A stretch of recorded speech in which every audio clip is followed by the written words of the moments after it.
கொழும்பை செயல்படாமல் செய்வதற்கு இருக்கக்கூடிய ஒரே சமூகம் இந்த மலையக சமூகம். இந்த மலையக சமூகம் ஒரு நாள் தாங்கள் எந்த வேலையும் செய்ய மாட்டோம் என்றால் கொழும்பு செயலிலிருந்து போய்விடும். ஏனென்றால் அப்படியான தொழில்களில் இருப்பவர்கள் எல்லாம் அப்படி வந்தவர்கள் தான். இது ஒரு பக்கம், இது ஒரு வகையான. இன்னொன்று, இப்போ இந்த பெருந்தோட்டங்களில் இன்றைக்கி கம்பெனி என்ன செய்கிறாங்கன்னா அவர்கள் இந்த விலகி போயிட்டாங்கல்ல, விலகி போயிட்டா எல்லா தொழிலாளர்களும் நகரங்களை நோக்கி போகலை. சில தொழிலாளர்கள் அங்கேயே இருக்கிறாங்க. அவர்களை தற்காலிக தொழிலாளராக தோட்டங்களில் பயன்படுத்துகிறார்கள். அப்படின்னா அவர்களுக்கு தேவைப்படுற நேரம் மட்டும் எடுத்துக்கொள்ளலாம். மற்றது அவர்களுக்கு இபிஎஃப் இல்லை, இடிஎஃப் இல்லை, மருந்து செலவுகள், மருத்துவ உதவிகள் இல்லை. அந்த கட்டளை சட்டத்துக்கு கீழே இருக்கும் இல்லையா, சம்பளம் வேணும், போனஸ் வேண்டும், வீடு கொடுக்கணும், மருத்துவம் கொடுக்கணும், அப்படின்ற பல்வேறு அதுகளெல்லாம் எதுவுமே இல்லாமல் தொழிலாளர்கள், தற்காலிக தொழிலாளர்கள் குறைந்த பட்ச செலவில் பயன்படுத்திக்கிறாங்க. இப்போ இன்றைக்கும் தோட்டத்தில் ஷார்ட்டேஜ் என்று ஒரு தோட்டமும் இல்லை.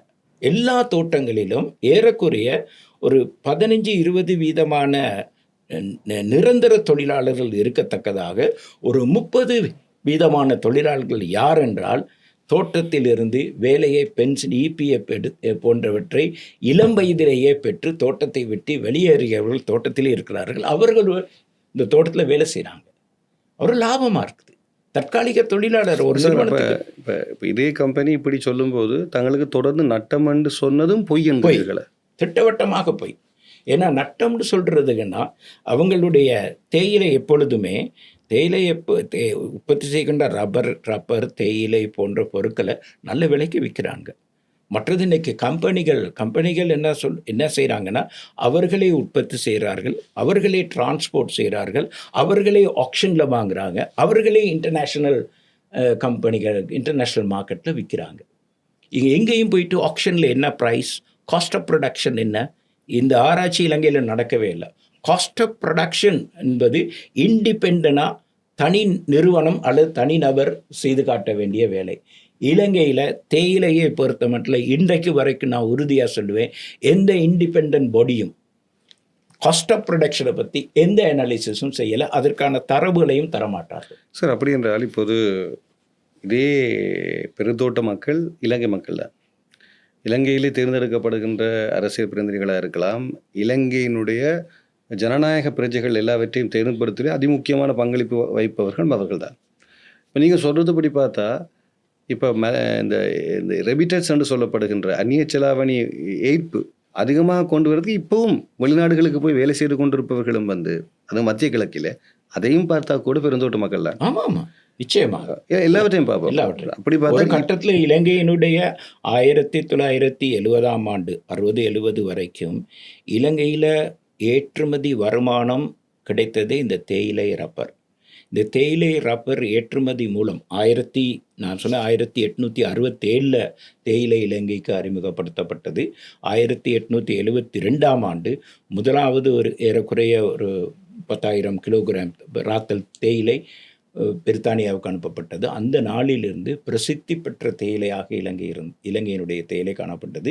இலங்கையினுடைய தேயிலை பிரித்தானியாவுக்கு மட்டுமல்ல, இன்றைக்கு ஏறக்குறைய 80 நாடுகளில் விற்பனை செய்யப்படுகின்றது, உலக நாடுகளில்.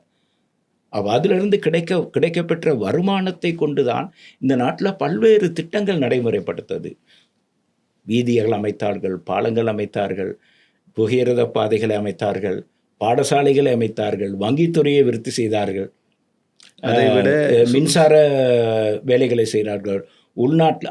அது மட்டும் இல்லாமல் வந்த அரசாங்கங்கள் இந்த மக்களுக்கு இலவசமாக உணவு கொடுத்தார்கள். பருப்பு எப்படி இலங்கையில் அறிமுகமானுச்சு? இலங்கையில் ஒரு நாளும் பருப்பு இன்னைக்கு வரைக்கும் பெருமளவில் உற்பத்தி செய்யலை. அந்த நிர்வாகத்தை விட மேலதிகமாக இலங்கையினுடைய போக்குவரத்தின் தேவையை இதை நம்பி தான் ஆரம்பித்தாங்க, வச்சாங்க. எலக்ட்ரிசிட்டி பெரிய இதெல்லாம் ஆரம்பித்ததான். ஆனால் இந்த மக்கள் இன்னைக்குமே அதனுடைய ஒரு பகுதியை அனுபவிக்க முடியாது.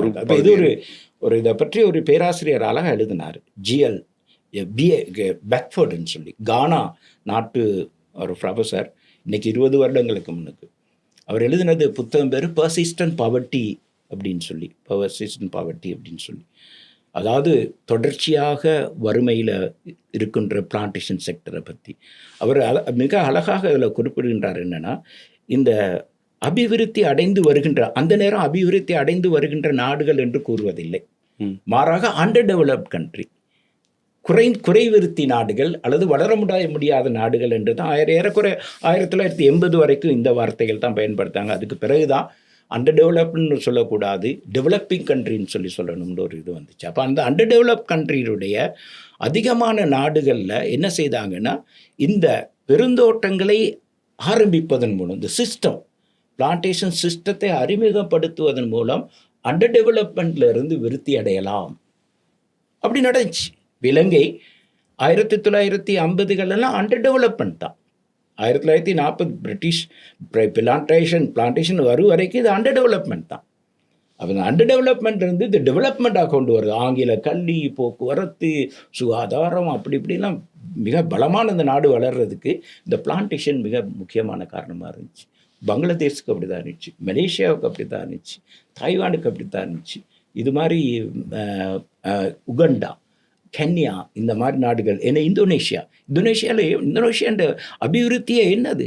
சீனி தொழில், கரும்பு எங்கேருந்து போன இந்தியாவிலேருந்து கொண்டு போன கரும்பை மிகப்பெரிய அளவில் உற்பத்தி செய்து உலக நாடுகளுக்கே விற்பனை மூலம் அந்த நாடு மிகப்பெரிய நாடாக இன்றைக்கு வளர்ந்து வந்துச்சு. அப்போ இது எல்லாம் பிளான்டேஷன். ஆனால் இந்த பிளான்டேஷன் செக்டர் ஆரம்பித்து அண்டர் டெவலப்மெண்ட்லேருந்து விடுபட்டால் என்ன, அங்கே போன சமூகம் அண்டர் டெவலப்மெண்ட்டாகவே இருக்குது இன்னைக்கு.